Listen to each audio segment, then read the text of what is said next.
ज्ञान आत्मस्थिती भाव मी भक्त तू देव ऐसे करी दावी रूप मज गोपिकार माणा ठेवीन चरणावरी माथा प्रस्तुत सेवेकरता निवडलेला अभंग जगद्गुरु जगतवंदनीय वैराग्याचे मूर्तिमंत पुतळे असलेले वारकरी संप्रदायाचे महामेरू असलेले जगद्गुरु संत तुकोबारायांचा 5 चरणांचा आपल्या सर्वांच्या कदाचित पाठात असणारा परिचयात असणारा मागणी पर प्रकरणातील उत्कृष्ट असा अभंग सेवेकरता निवडला आहे। विठ्ठल विठ्ठल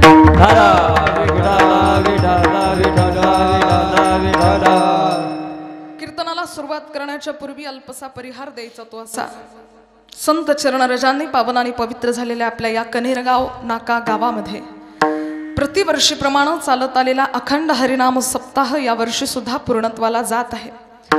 पूर्णत्वाला जाताना 7व्या दिवसाची कीर्तनरूपी सेवा आपण सर्वांनी माझ्यासारख्या अल्पज्ञानी पामराच्या वाटेवर सुपूर्त केली त्याबद्दल आपल्या सर्वांचे ऋण व्यक्त करते। विठ्ठल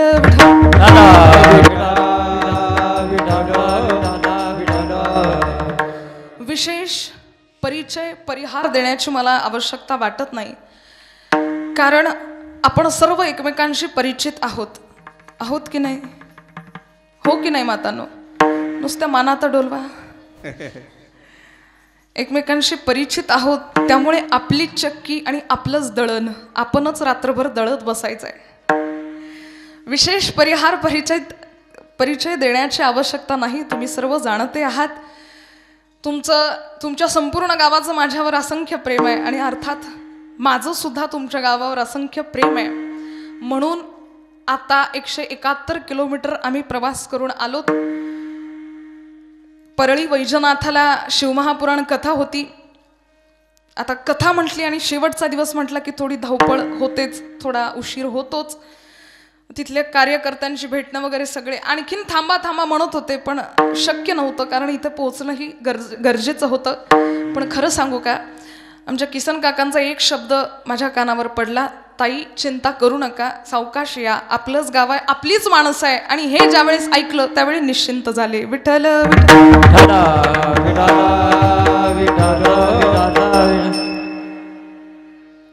माझ्यावर मुलीसारखं प्रेम करणारे आमचे किसन काका गावंडे अगदी पहिल्या वेळी ज्यावेळी कथेला येणं झालं त्याही वेळी मुलीसारखं प्रेम त्यांनी मला दिलं आणि यावेळीही अर्थातच यानंतरही ते देणारच आहेत।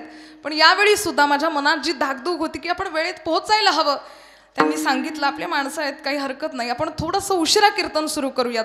त्यावेळी मला फार बरं वाटलं की असं कोणीतरी समजून घेणारा माणूस असावं, नाहीतर परके लोक असले की समजून घेत नाही, मग एवढा उशीर कसं काय झाला वगैरे बोलायला तयार राहतात, पण आपली माणसं अशीच असतात। विठ्ठल त्यानंतर माझ्यावर अगदी नातीसारखं प्रेम करणाऱ्या आमच्या सिंधू आजी आहेत, आमच्या बेबी आजी आहेत आणि संपूर्ण जिजाऊ माता महिला मंडळ जे खरंच माझ्यावर कोणी मुलीसारखं कोणी नातीसारखं प्रेम करतं। अगदी आम्ही इथे कारंजाजवळ एक धामणी खडी म्हणून गाव आहे, तिथे पण कथेला आलो होतो मागच्या वेळी, मला असं वाटतं फेब्रुवारी महिन्यामध्ये वगैरे काहीतरी। तर त्यावेळी सुद्धा आमच्या सिंधू आजी बेबी आजी त्यानंतर आमचे गावंडे काका भेटायला आले होते। म्हणजे जिथे आपुलकी आहे ना तिथे राहावत नाही माणसाला, कुठेही असू द्यात आपल्या लोकांना भेटावं असं वाटतं आणि खरंच सगळेजण इतकं नितांत प्रेम माझ्यावर करतात आणि त्या प्रेमापोटी याही वेळेस कीर्तनासाठी मला आपण सर्वांनी बोलावणं केलं, आपल्या सर्वांचे ऋण व्यक्त करते। विठ्ठल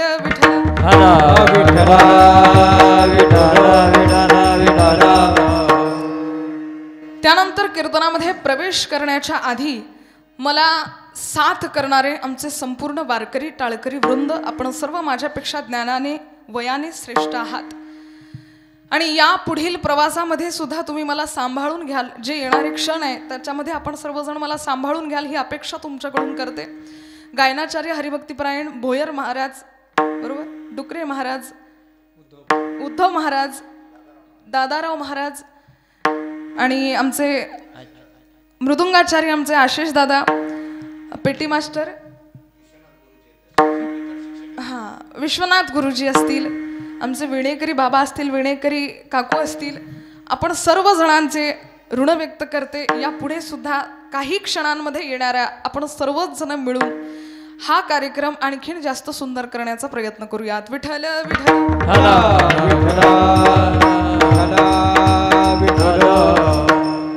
उपस्थित श्रोत्रवृंद, आपल्या सर्वांच्या हृदयामध्ये विराजमान पंढरीश पांडुरंगाच्या चरणारविंदावर नतमस्तक होते. आज इथे आमच्या बाहिती काकू सुद्धा उपस्थित आहेत. संपूर्ण जोशी परिवार, अगदी सर्वजण प्रेम देणारे आहेत. खरं तर प्रत्येकाचं नाव घेणं शक्य नाही, कारण गावातील सर्वच जण मला प्रेम देतात. मला बऱ्याच जणांचे चेहरे माहिती सुद्धा आहेत, आठवण सुद्धा आहे, फक्त नाव लक्षात राहत नाही, कारण बऱ्याच ठिकाणी फिरावं लागतं, बऱ्याच लोकांना रोज रोज पाहावं लागतं, म्हणून कदाचित नाव माझ्या मुखावर येणार नाही. पण तुमची ओळख मला पटते हे मात्र नक्की. विठ्ठल विठ्ठल.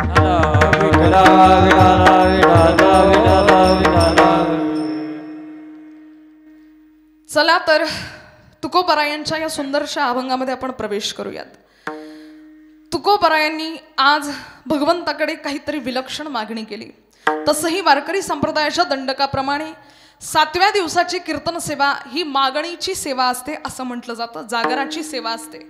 आजच्या दिवशी भक्ताने भगवंताकडे काहीतरी मागावं, कारण की संपूर्ण हा जो ज्ञानयज्ञ आहे हा पूर्ण झालेला आहे आणि भक्ताला मागणीचा अधिकार प्राप्त झालेला आहे. 7व्या दिवशी देवाला काहीतरी मागावं, 8व्या दिवशी काला करावा आणि मग सप्ताहाची सांगता व्हावी, असा वारकरी संप्रदायाचा नियम आहे. मी नेहमी सांगते, लिखित नियमांचं कोणी पालन आजकाल करत नाही. जिथे लिहिलेलं असतं गाडी येथे पार्क करू नये, त्याच ठिकाणी गाड्या पार्क केलेल्या असतात. जिथे लिहिलेलं असतं येथे थुंकू नये, त्याच भिंती लाल झालेल्या असतात. लिखित नियमांचं सुद्धा पालन केलं जात नाही. पण एकमेव आमचा वारकरी संप्रदाय असा आहे जिथे संतांनी सांगावं आणि आमच्यासारख्या लहानग्यांनी वैष्णवांनी ऐकावं. अलिखित नियमांचं सुद्धा पालन जिथे केलं जातं त्याला वारकरी संप्रदाय म्हणावं. विठ्ठल.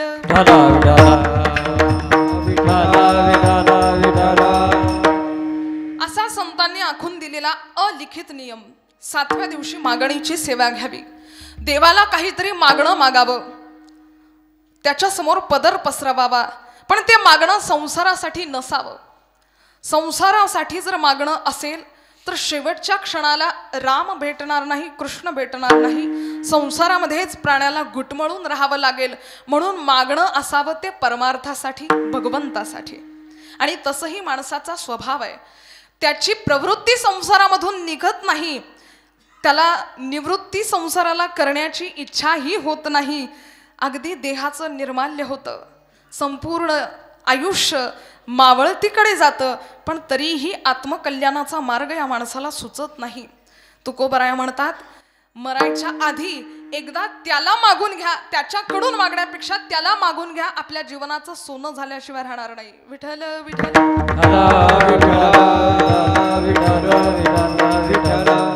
आज तुकोबराया भगवंताला काहीतरी विलक्षण मागणी करतायत. तसं तर संतांचाही नियम आहे की काही मागणे हे आम्हा अनुचित, वडिलांची रीत जाणत असू. आम्हाला काही मागणं अनुचित नाहीये. आम्ही वडिलोपार्जित संस्काराची, संपत्तीचा आम्ही ठेवा जवळ घेतलेला आहे. त्याच्यामुळे पूर्वजांनी कधी देवाला मागितलं नाही आणि आज आम्ही देवाला कसं मागावं.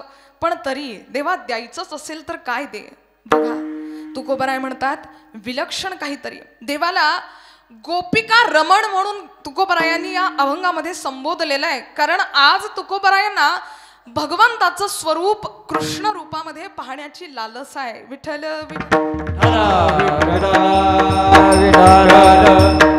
अभंग थोडासा गांभीर्याने ऐका. या अभंगावर चिंतन भरपूर केली जातात आणि करताही येतात.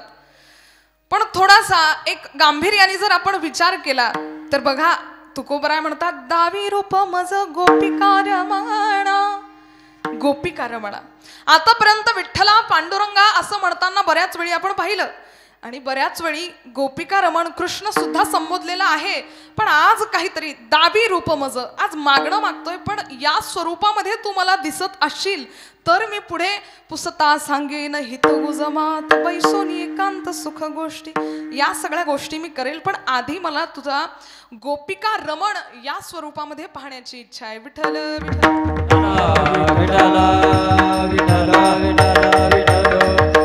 का तुकोबरायांनी ही मागणी केली असावी? कान देऊ नये का? गोपिका रमण म्हटल्यावर आठवतो तो वृंदावनाचा गोकुळाचा कृष्ण, बरोबर आहे? तिथला कृष्ण आठवतो. मग तिथल्या कृष्णाचं स्मरण झालं की त्याच्या लागोपाठच गोपिकांचं स्मरण होतं. आणि या गोपिकांचा स्वभाव आहे, हम प्रेम नगर के बंजारन जप तप और साधन क्या जाने, हम ब्रज की भोली गवारनिया व्रत नेम के बंधन क्या जाने. आम्ही ना जप जाणतो, ना तप जाणतो, ना कुठली साधना जाणतो. आम्ही फक्त एवढंच जाणतो की तो आमचा आहे आणि आम्ही त्याचे आहोत. भक्तीची या ठिकाणी फार पराकाष्ठा आहे. भगवंताला ब्रह्म गोपिकांनी कधी जाणलंच नाही. भगवंत आमचा सखा आहे, आमच्या हृदय मंदिरामध्ये वास्तव्य करणारा असा आमचा भगवंत आहे, असा आमचा कृष्ण आहे, असा आमचा सखा आहे. इथे ज्ञानाला अजिबात जागा नाही, इथे प्रेमाला मात्र जागाच जागा आहे. म्हणून तिथला कृष्ण आठवला की ती गोपी आठवते आणि तिची भक्ती आठवते. आणि तिचं स्मरण झालं की मग तुकोबराय म्हणतात अभंगाच्या पहिल्या चरणामध्ये, भक्ती प्रेम नको ब्रह्मज्ञान, नको ब्रह्मज्ञान, नको ब्रह्मज्ञान आत्मस्थिती भाव, नको ब्रह्मज्ञान, नको ब्रह्मज्ञान आत्मस्थिती भाव, नको ब्रह्मज्ञान, नको ब्रह्मज्ञान आत्मस्थिती भाव, नको ब्रह्मज्ञान, नको ब्रह्मज्ञान आत्मस्थिती भाव.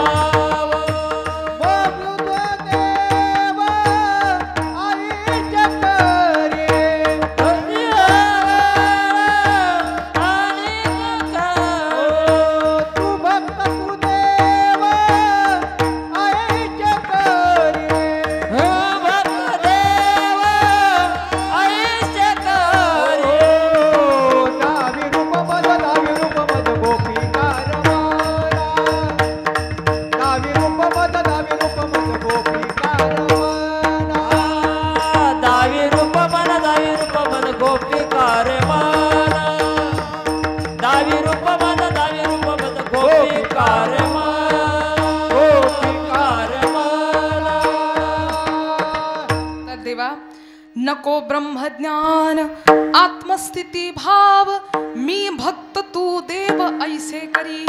का म्हटलं, भूमिका लक्षात घ्या. गोपिकांचा कृष्ण आहे, तिथे ज्ञानाला जागा नाही, म्हणून नको ब्रह्मज्ञान, तसं मला प्रेम दे. ब्रह्मज्ञान ही जगातली सर्वात मोठी गोष्ट आहे. ज्याला मिळाली त्याला दुसरं काही मागण्याची गरजच नाहीये. पण तुकोबराय म्हणतात ते सुद्धा मला नको, ब्रह्मज्ञान नको. आत्मस्थिती भाव, अहम ब्रह्मास्मी, ही जी भूमिका आहे ही सुद्धा मला नको. पण एवढं मात्र कर, मी भक्त तू देव ऐसे करी, मी केवळ तुझा भक्त राहावा आणि तू माझ्यासाठी माझा देव राहावा. याच्यावरून श्रेष्ठ भावना किंवा मागणी दुसरी कुठलीच नाही. कारण देवाला जे आवडतं ते करण्यामध्ये मजा आहे, देवाला जे नाही आवडत ते करण्यामध्ये काही अर्थ नाहीये. तसंही म्हणतात ना, भक्ती प्रेमा विना ज्ञान नको देवा, भक्ती प्रेमा विना ज्ञान नको देवा, भक्ती प्रेमा विना ज्ञान नको देवा, भक्ती प्रेमा विना ज्ञान नको देवा. अभिमान नित्य नवातया माझी, अभिमान नित्य नवातया माझी, प्रेम सुख दे, प्रेम सुख दे, प्रेम सुख दे, प्रेम सुख दे. अभिमान नित्य अभिमान प्रेम सुख दे, प्रेम सुख दे, प्रेम सुख दे, प्रेम सुख दे. भक्ती प्रेमाविन ज्ञान नको देवा, अभिमान नित्य वातया माझे, आम्ही सुख दे, प्रेम सुख दे, प्रेम सुख दे. समाधान समाधान. भक्ती प्रेमा विना ज्ञान नको देवा. का नको? अभिमान नित्य नवातया माझी, प्रेम सुख दे, प्रेम सुख दे, प्रेमाविण नाही समाधान. प्रेमाविण नाही समाधान द्यायचं असेल तर भक्ती प्रेम दे, बाकी दुसरं काहीच देऊ नको.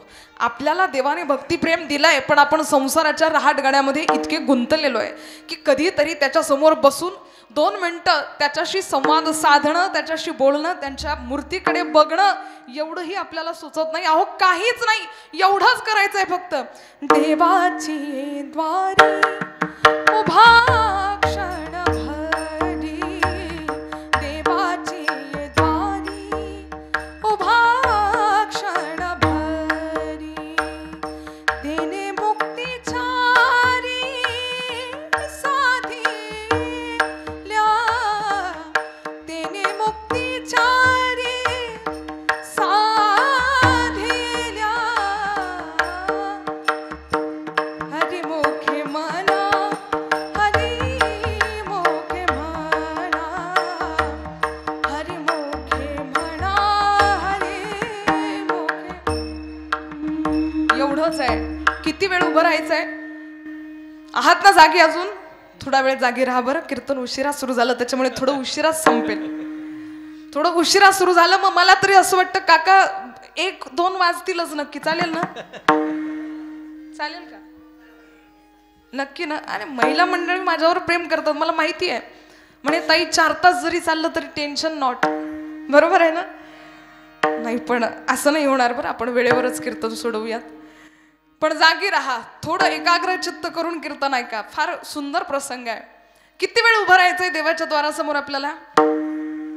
उभा क्षण भरी, तेने मुक्तीचारी साधिल्या. क्षणभर उभं राहायचं, पण त्या क्षणातही सर्वस्वाचा विसर पडावा. एकमात्र भगवंताच्या चरणारविंदावर आपलं चित्त जडावं. मग मात्र संसार आठवायला नको, मग मात्र नाती गोती काहीच आठवायला नको. सर्वस्व काही त्याच्या चरणारविंदावर जो समर्पण भाव ठेवून अर्पण करतो, तेने मुक्तीचारी साधिल्या.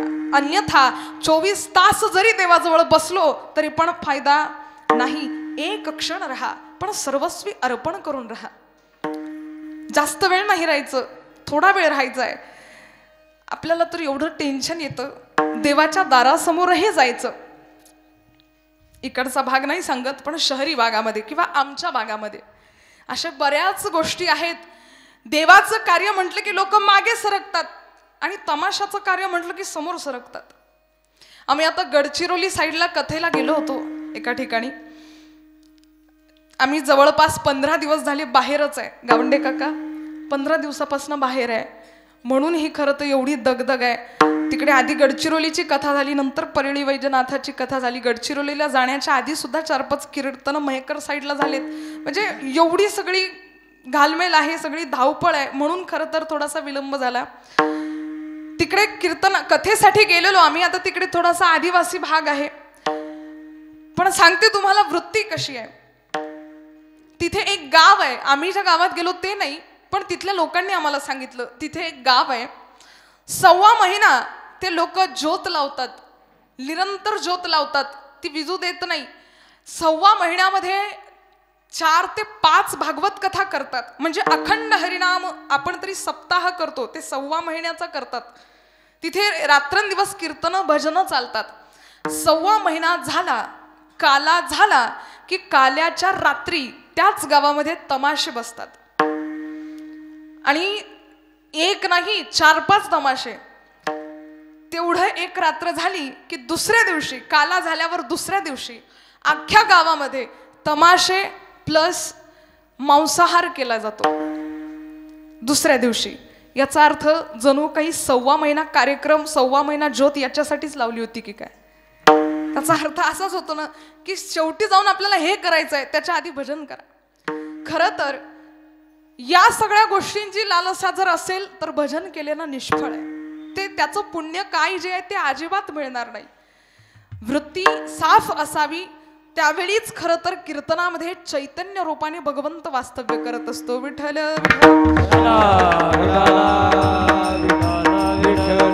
मी तुम्हाला सांगत होते की भगवत कार्य असलं की मात्र कुचराई असते. अहो असंच झालं. एका म्हाताऱ्या आजीबाईला दुसऱ्या शेजारणीने सांगितलं की अगं चल ना म्हणे, किती दिवसाचा संसार करतेस ग, नातवंड कोतवंड झाले, सगळं काही झालं, आता तरी पंढरीला चल. ही म्हणाली आणखीन थोडे दिवस थांबणं, जरा नातवांना समजायला लागलं की अगं बस झाले, आता भरपूर कारण दिलेत, चल आता भरपूर कारण, अगं आता तरी चालू आहेत तुझे हातपाय, नंतर हातपाय चालले नाही तर कुठे जाशील, कशी जाशील. शेवटी कसं बस हिला तयार केलं आणि बळजबरीचा रामराम म्हणून बळजबरी गेली घरामध्ये. गाठोड्यामध्ये 2-3 कपडे काय जे लुगडे आहेत ते भरलेत आणि ही म्हणते म्हणून जायचं. बळजबरीचा परमार्थ असं संतांनी केला म्हणून आपणही करा. परंपरेचा परमार्थ नाहीये, बळजबरीचा परमार्थ आहे हा. तिने सांगितलं म्हणून आता कपडे घेतले आणि तिच्यासोबत निघाली. वारकऱ्याचा स्वभाव थोडासा सहनशीलतेचा असावा. वारीच्या वाटेने जाताना रस्त्यात काटेकुपाटे लागणारच, रस्त्यात ऊन वारा पाऊस हे थोड्याफार प्रमाणात लागणारच, पण वारकऱ्याचा स्वभाव काय असावा ना, की हे सगळं सोसून भगवत दर्शन लालसा केवळ त्याच्या मनात असावी. तुम्ही गेलात का वारीला? जाता ना तुम्ही वारीला? हा, तर कसं आहे ना, वारी ही पदयात्रा नाही, कान देऊ नये का, नुसतं पैदल जाणं आणि दर्शन घेणं. वारी ही पदयात्रा नाही, वारी ही भावना आहे आणि ही भावना जपणं वारकऱ्याचं आद्य कर्तव्य आहे. विठ्ठल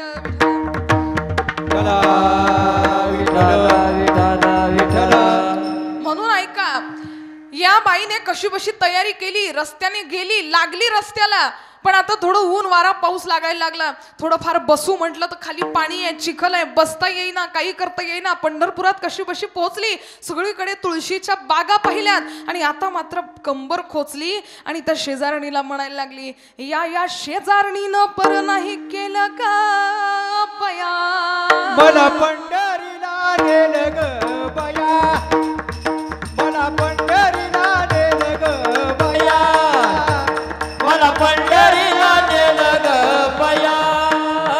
पंढरीची वाट मोठी दो, माझ्या पायाला आले फोन. एवढं शेजारीनं, या शेजारीनं, या सखीनं, या टकीनं, या चंडाळीनं केलं ग बया. मला पंढरीला नेलं ग बया, या शेजारीनं नेलं ग बया, मला पंढरीला नेलं ग बया. वाह वाह, एक बार जोर से तालियां बजा दो, बहुत बढ़िया. ती म्हणते, या पंढरपुरामध्ये तुळशीच्या बागा आणि तिथे कुठेच नाही बसायला मला जागा. कुणी केलं? या शेजारणीनं, आणि त्याच्या शिव्या दिल्या त्या. बरं नाही केलं ग बया, मला पंढरीला नेलं ग बया, मला पंढरीला नेलं ग बया, मला पंढरीला नेलं ग बया. मग कंबर खोसून. तुमच्यात नाही ना अशी शेजारी? आहे का? आणि असली तरी चांगली आहे म्हणाले. चांगली आहे की नाही? अहो, जी पांडुरंगाच्या द्वारावर नेऊन पोहोचवेल ती शेजारी चांगलीच म्हणावी ना. आणि जी म्हणत असेल मागच्या गल्लीत भांडण सुरू आहे, चल कोणाचं सुरू आहे पाहून येऊ, ती एक नंबरची वाईट. जी भगवंत धामाला पोहोचवेल, जी म्हणेल अगं कीर्तनाला चल, ती खरी शेजारी नाही. हो की नाही? नाहीतर ज्या बाकीच्या गोष्टी म्हणत असतील त्यांना काय अर्थ आहे? तर सांगायचा अर्थ एवढाच आहे, बळजबरीचा परमार्थ नसावा, परमार्थ सुद्धा अंतःकरणापासून असावा. आणि तो भेटतो ना, तो भेटतो, तो सहाय्य होतो. तितक्या ताकदीची आपली ही श्रद्धा असणं गरजेचं आहे. आपल्याला तरी हात पाय कान डोळे सगळं आहे, कुरुमदासाला तर स्वतःचं शरीर सुद्धा अपूर्ण होतं. लक्ष देऊ नये का? पैठणमध्ये कुरुमदास राहतात. भानुदास महाराजांचं कीर्तन त्या ठिकाणी आहे आणि आता दिंडी निघाली होती पंढरीला. कुरुमदासांना कोपरापासून हात नाही, गुडघ्यापासून पाय नाही. कुरुमदास फार भगवंत भक्तीमध्ये, भगवंत चिंतनामध्ये वेडे झालेले आहेत. रात्रंदिवस विठ्ठल विठ्ठल, रामकृष्ण हरी, विठ्ठल केशवा, रामकृष्ण हरी, निरंतर भगवंताचं स्मरण करतात. आज आईला सांगितलं, आई आज भानुदास महाराजांचं कीर्तन आहे, वारी निघाली आहे पंढरीला, मला कीर्तनाला घेऊन चाल ना. आईचा रोजचा नित्य नियम होता कुर्मदासाला पाठीवर घ्यायचं आणि मग निघायचं आणि कीर्तनाला पोहोचवायचं. आज जरा आईला शीण झाला. आईने जरा रागातच म्हटलं, अरे कुर्मदासा, काय नेहमीच तुला पाठीवर घ्यायचं? अरे आता माझं पण शरीर थकत चाललंय ना. अरे पाठ वाकडी होते माझी, एवढं ओझं उचलून उचलून. आता नाही नेणार, आता काहीच नाही, बोलूच नकोस. कुर्मदासांच्या डोळ्यात पाणी आलं. आई, आजच्या दिवसने, यानंतर नाही म्हणणार, आजच्या दिवसने. आईला बाळाची दया आली, कीव आली. अरे कुर्मदासा, नेते ना, असं काय रडण्यासारखं करतो आणि काय केविलवाना चेहरा करतो? मी नेते तुला, काही हरकत नाही. आईचं काळीच ते. कुर्मदासाला आईने पाठीवर घेतलं गोणीसारखं आणि गेली. भानुदास महाराजांचं त्या ठिकाणी कीर्तन सुरू होणार होतं. कुर्मदासांनी आईला सांगितलं, आई, कीर्तन झाल्यानंतर मी माझा येईल, तू मात्र परत जा. आई निघून आली. गेले त्या ठिकाणी. कीर्तनाला सुरुवात झाली. कीर्तन रंगलं, कीर्तन झालं. आणि आता मात्र कुर्मदास भानुदास महाराजांना विचारतात, महाराज, दिंडी निघाली आहे ना पंढरीला, माझं एवढं काम करा ना, मला येऊ द्या तुमच्यासोबत. पंढरीनाथाने म्हटलं, अरे तुला येऊ द्यायला हरकत नाही कुर्मदासा, पण तुझं शौच आहे, तुझं खाणं पिणं आहे, कोण करेल हे सगळं? अरे दुसऱ्या एका माणसाला तुझ्यामध्ये गुंतून राहावं लागेल. कुर्मदास म्हणाले, महाराज, मी कुणावर ओझं नाही बनणार, एकदा मात्र होकार द्या, मी यायला तयार आहे, मी काहीच नाही म्हणणार, माझं खाणं पिणं कसंही असू द्यात, मला होकार द्या तुमच्यासोबत येण्याचा. भानुदास महाराजांनी होकार दिला. कुर्मदासाला आनंद झाला. रात्रीचा आराम करायचा. कुर्मदासा, पहाटेच निघायचंय आपल्याला, थोडा वेळ आराम कर. सगळेजण आरामासाठी गेलेत. कुर्मदासाला मात्र चैन पडेना. कुर्मदास निघाले समोरच्या पाऊल वाटेने. हात नाही, पाय नाही म्हटल्यावर पोटावर रेंगाळत कुर्मदास निघालेत. पुढच्या गावी जाऊन पोहोचलेत. पहाटेची वेळ आहे. संपूर्ण गावकऱ्यांना आवाज दिला, गावकऱ्यांनो, इथे गोळा व्हा. अरे चटणी भाकरी जे काही असेल ते इथपर्यंत आणून ठेवा. मागून भानुदास महाराजांची दिंडी येतेय. अरे पंढरीला नाही येता आलं तरी चालेल, पण वारकऱ्याची भोजनाची व्यवस्था करा, तुमची वारी सफळ झाल्याशिवाय राहणार नाही, असा सगळ्यांना आवाज दिला. सगळेजण धावत त्या ठिकाणी आलेत. भाकरी, पोळी, चटणी, अनेको उपहार त्या ठिकाणी येऊन ठेवलेत. कुर्मदासांनी मात्र त्यातला एक ग्रास सुद्धा ग्रहण केला नाही. पुढच्या पाऊल वाटेने कुर्मदास निघालेत. पुढच्या गावी गेलेत आणि हेच पुन्हा म्हणत तिथल्याही लोकांना सूचित केलं. आता एक गाव सूचित करत करत लहुळ या गावी जाऊन पोहोचले. इकडे भानुदास महाराजांची व्यवस्था सगळी झालेली आहे हे बघून भानुदास महाराजांनी गावकऱ्यांना विचारावं, कुणी ही व्यवस्था केली इतकी? त्यावेळी काही फोन कॉल, मोबाईल, पत्र व्यवहार इतके विशेष प्रमाणाने नव्हते. कुणी ही सगळी व्यवस्था केली? त्यावेळी गावकऱ्यांनी सांगावं, अहो तुमचाच तो वारकरी भानुदास महाराज, ऊर्ध्व पुंड्र डोक्याला लावलेलं होतं, हात नव्हते, पाय नव्हते, पण माझ्या पांडुरंगाचं गोड गोड भजन त्याच्या मुखात सुरू होतं. फार केविलवाल्या नजरेने सर्वांना सांगायचा की इथपर्यंत खाण्यासाठी व्यवस्था करा. महाराज, तुमची व्यवस्था त्या पांगोळ्या असलेल्या वारकऱ्याने केली. भानुदास महाराजांच्या डोळ्याला धारा लागाव्यात. माझा कुर्मदास होता तो. अरे आपल्याला कुठे मिळेल, कसा हाती सापडेल? कुर्मदास समोर समोर निघाले होते, कारण माहिती होतं आपण जिथे थबकल्या जाऊ तिथे भानुदास महाराज येतील आणि म्हणतील आता प्रवास नको करू. अगदी अंगाच्या चिंध्या झाल्या होत्या. रक्त बंबाळ शरीर झालेलं आहे या कुर्मदासाचं. लहुळ या गावी जाऊन पोहोचले. आता मात्र थबकले. पुढे सरसावता येईना. थांबलेत त्या ठिकाणी. थोड्या वेळाने भानुदास महाराजांची दिंडी त्या ठिकाणी आली आणि अर्ध मेला झालेला तो कुर्मदास. भानुदास महाराज धावत त्याच्या जवळ गेलेत आणि विचारतात, कुर्मदासा, काय इतका अट्टहास? चिडलेत जरा भानुदास महाराज. अरे कुर्मदासा, रस्त्यात थांबायचं, पाणी घ्यायचं, अरे भोजन करायचं, आणि काय ही अशी अवस्था करून घेतली आहे स्वतःच्या शरीराची? कुर्मदासाने सांगावं, महाराज, माझ्या खाण्यापिण्याचा, शौचाचा भार दुसऱ्यांवर झाला असताना म्हणून अन्नाचा एक ग्रास सुद्धा ग्रहण केला नाही, पाण्याचा एक थेंब सुद्धा ग्रहण केला नाही. काय भक्तीची शक्ती आहे. भानुदास महाराज, माझं एक मात्र मागणं ऐका. तुम्ही जाताय ना पंढरीला, माझ्या पांडुरंगाला सांगा की होताय कुणीतरी वारकरी, येणार होता तुझ्या दर्शनासाठी, पण पांडुरंगा येऊ शकला नाही, क्षमा करा. पोटात घ्या, अपराध पोटात घ्या देवा, पण या वारकऱ्याला क्षमा करा. हे केविलवाणं बोलणं ऐकून भानुदास महाराजांनी टाहो फोडला, दोन्ही हात उंचावत त्या जगदीश्वराला आवाज द्यायला सुरुवात केली. जगदीश्वरा, अरे तुला कीव येत नाही का अशा भक्ताची? हात नाही, पाय नाही, देवा तिथेच उभाय विटेवर, धावत ये, अरे तुझा भक्त वाट पाहतोय पांडुरंगा. असं म्हणता बरोबर पांडुरंगाने विटेवरची उडी खाली मारावी आणि धावत लहुळ या गावी जावं. शिथिल झालेला तो कुरुमदास त्याचं मस्तिष्क माझ्या भगवंताने मांडीवर घ्यावं आणि त्याच्या डोक्यावरून हात फिरवावा. नको बा मानो संसाराचा शीण, नको बा मानो संसाराचा शीण, नको बा संसाराचा शीण, नको संसाराचा शीण. तुझं एक खोडं सांगतो मी, तुझं एक खोडं सांगतो मी, नको बाबा संसाराचा शीण, नको बाबा संसाराचा शीण. नको बाबानो संसाराचा शीण, नको बाबानो संसाराचा शीण.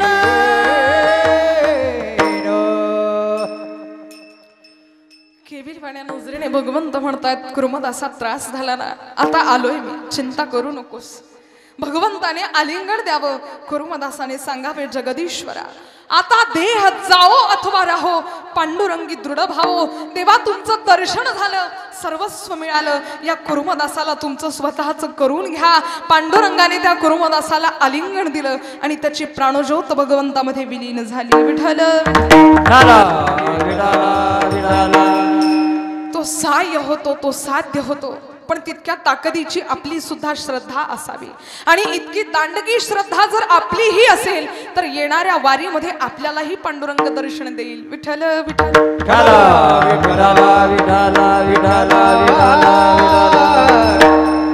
कुरुमदासाला भेटला, आपल्याला का भेटणार नाही? पण परमार्थ सवडीने नाही, आवडीने करण्याचा विषय आहे. आवडीने भगवंताचं नाम गुणगान करावं, आवडीने त्याला आळवावं. तो येतोच, यात अजिबात शंका नाही.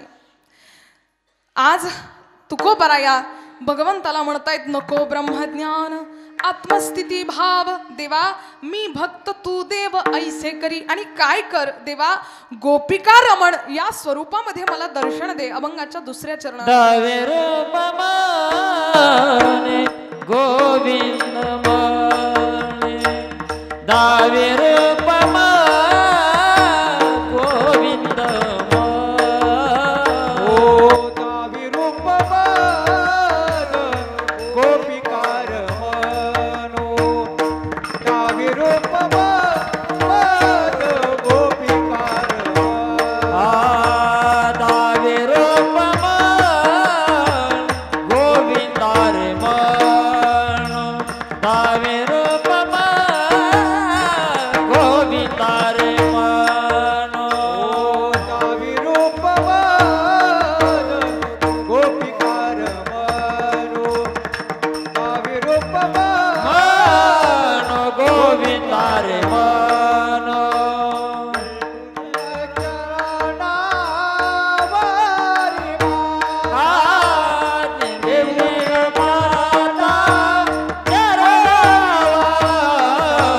दावी रूप मान गोपिकार मनो, दावी रूप मानो गोविंदार मानो. दावी रूप मज गोपिकार म्हणा, ठेवीन चरणावरी माथा, किंवा ठेवू दे चरणावरी माथा. हे जगदीश्वरा, गोपिका रमण म्हणजे कृष्ण होऊन तो माझ्या समोर ये. आणि तसंही पुंडलिकाच्या भावार्था गोकुळीहुनी झाला येता. पांडुरंग कृष्ण राम हे काही वेगळे तत्व नाही आहेत, हे सर्वजण एकच आहेत, पण आज तुकोबरायांना गोपिका रमण या स्वरूपामध्ये भगवंताला पाहण्याची लालसा उत्पन्न होत आहे. आणि तसंही आद्य गुरु शंकराचार्य म्हणतात ना, विभुम वेणुनादम चरंतम दुरंतम स्वयं लीलया गोपवेशम दधानम गवामृंदकानंददम चारुहासम परब्रह्मलिंगम भजे पांडुरंगम. पांडुरंगाष्टकम आद्यगुरु शंकराचार्यांनी लिहिलं, पण त्यातही विभुम वेणुनादम चरंतम दुरंतम स्वयं लीलया गोपवेशम दधानम, हाच तो पांडुरंग आहे जो गोकुळेवरून आलेला आहे, हातामध्ये वंशी धारण करणारा, वृंदावनामध्ये गायी चारणारा, हाच तो पांडुरंग. म्हणून तुकोबरायांना गोपिका रमण या स्वरूपामध्ये पाहण्याची लालसा. विठ्ठल विठ्ठल.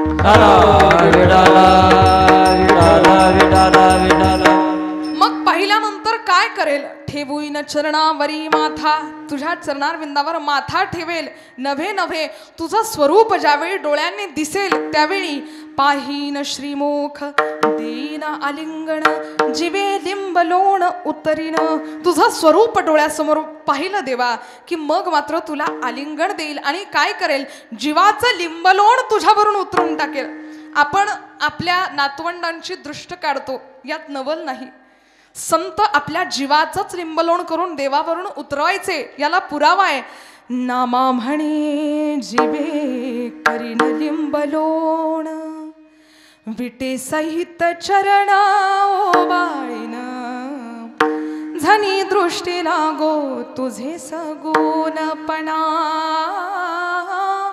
झनी दृष्टी लागो तुझे सगुणपणा. तेने माझ्या मना बोध केला. नामा म्हणे जिवे करीन लिंबलोण, जीवाचंच लिंबलोण करून त्याच्यावरून उतरवावं इतकी श्रद्धा दांडगी असावी. विठ्ठल विठ्ठल.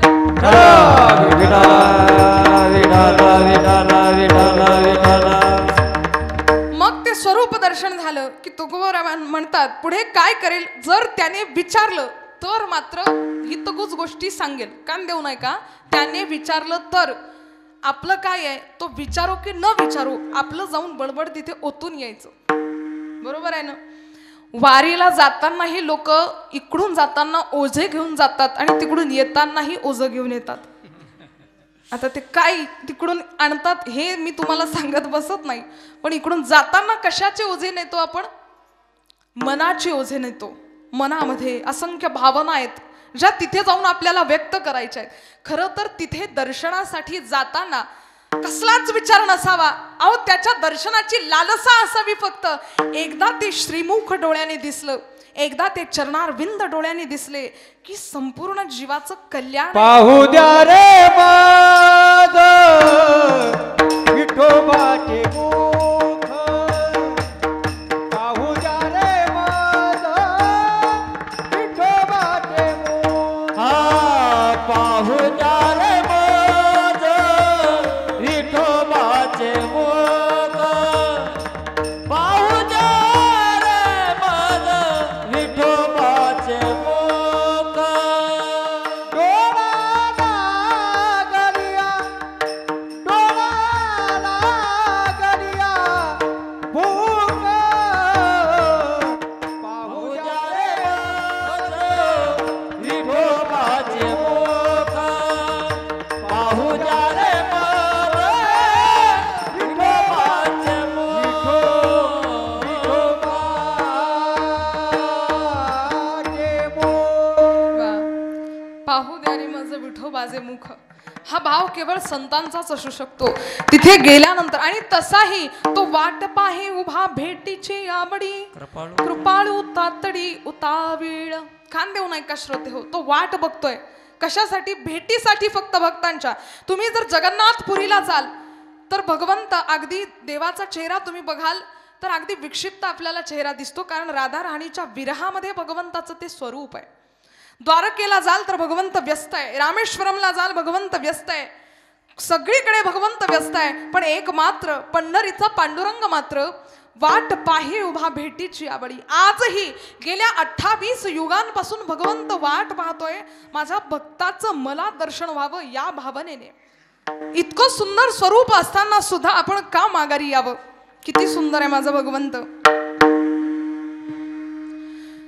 सुंदर ते ध्यान उभे विटेवारी, सुंदर ते ध्यान उभे विटेवारी, सुंदर ते ध्यान, सुंदर ते ध्यान उभे विटेवर सुंदर ते ध्यान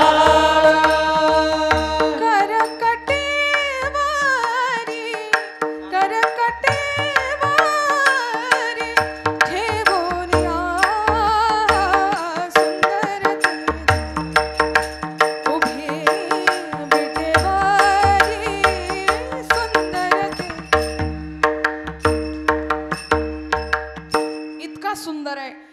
कटेवर हात ठेवून भगवंत विटेवर भक्ताची वाट बघत त्या ठिकाणी उभा आहे. मग ते स्वरूप पाहिल्यानंतर त्याने जर विचारलं तर मी त्याला हितगुज सांगेल. आपण स्वतः जाऊन त्याला सगळं काही सांगून सगळं खापर त्याच्या डोक्यावर फोडून नाही यायचंय. पाऊस जास्त झाला की त्याला शिव्या असतात आपल्या, पाऊस कमी झाला तरी त्याला शिव्या असतात, नाही का? बरोबर आहे ना? संसारात थोडं काही गाडं इकडे तिकडं झालं की मग मात्र देवानेच केलं असं आपलं म्हणणं असतं. पण तुकोबराय म्हणतात नाही नाही, स्वतः जाऊन काहीच बोलणार नाही. त्याने जर विचारलं तर मात्र काही गोष्टी सुखाच्या त्याच्यासोबत करेल. अभंगाच्या 4थ्या चरणामध्ये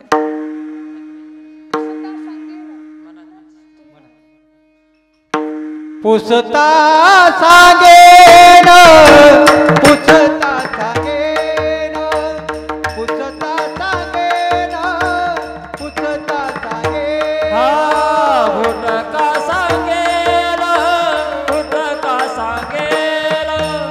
फुटका सांगेल, फुटका सांगेल, फुटका पुसता सांगेन, पुसता सांगेन, पुसता सांगेन, पुसता सांगेन.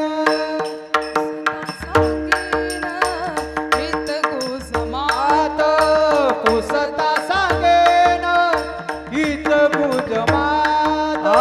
फुटका सांगेल इथे तुझी मात, फुटका सांगेल इथे तुझी मात. एकांत सुख गोष्टी, बैसोनी एकांत सुख गोष्टी, माझ गोपिकार मना दावी मदरूप गोवितार मना, गोवितार मना.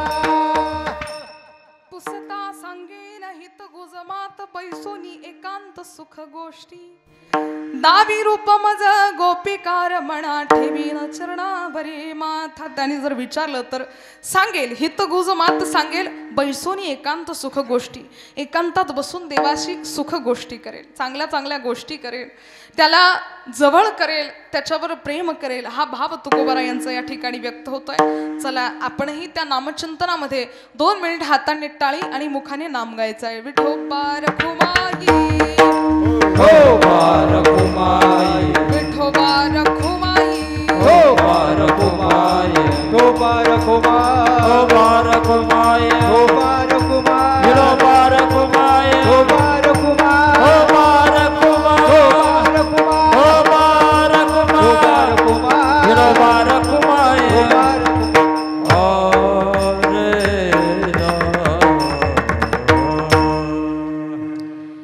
एवढं दे देवा आणि याला उशीर नको करूस. द्यायचं असेल ना तर लवकर दे. माझ्या मनीचा अभ्यंतर जाण, माझ्या मनीच्या भावना जाण आणि माझी मागणी मात्र पूर्ण कर. आजही देवाला आपल्याला हेच मागायचं आहे मातानो. देवा तुझं अनंत प्रेम आम्हाला दे, अनंत कृपा आम्हाला दे.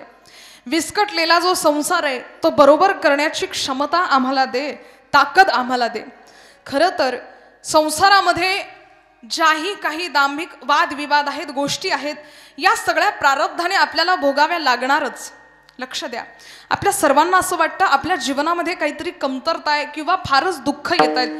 देवामुळेच हे सगळे दुःख येत आहेत. देव कुठल्या जन्मीचा बदला घेतोय आणि कुठल्या नाही असं आपण सहज म्हणतो.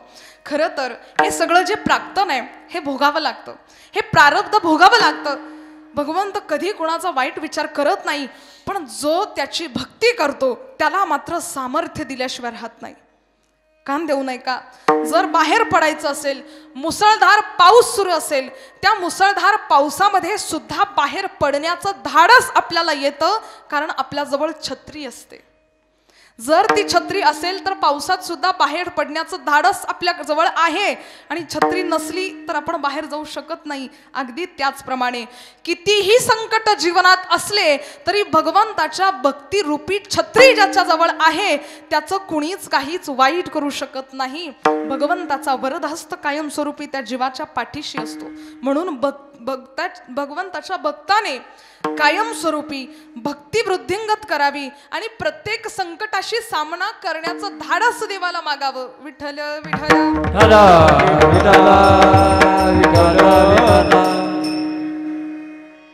आपल्या जीवनामध्ये असंख्य त्रुटी असतात, असंख्य वाईट गोष्टी असतात, पण भगवंताचा वरदहस्त आणि त्याची कृपा ज्याच्या पाठीशी आहे त्याचा संसार सुरळीत होतो.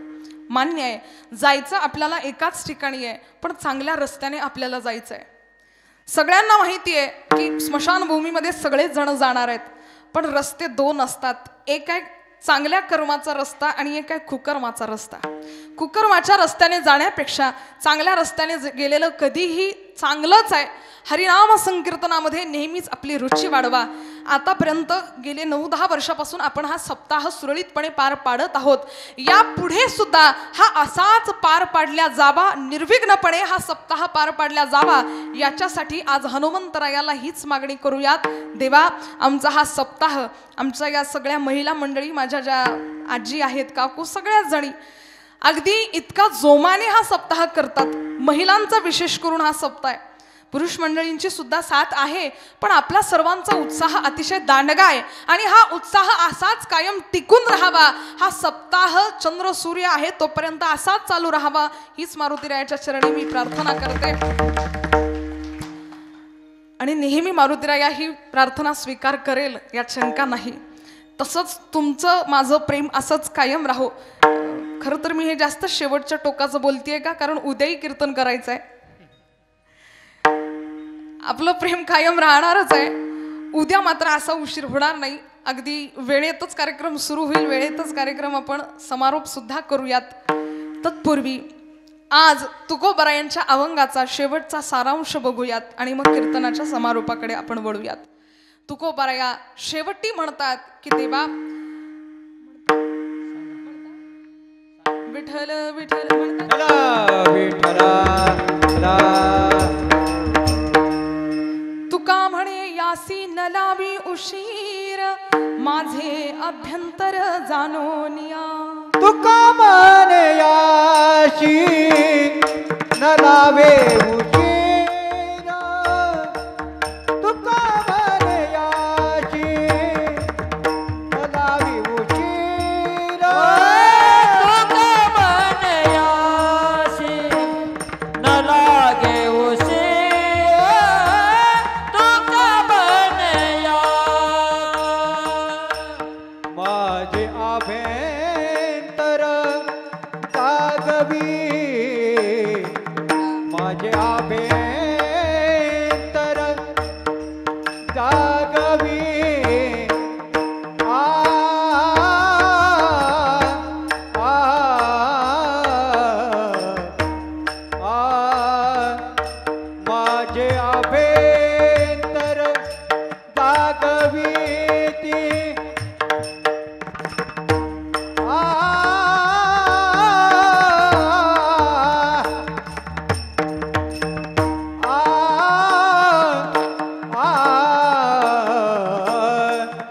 माझे अभ्यंतर जाग दावे रूप मद गोपिकार नावी रूप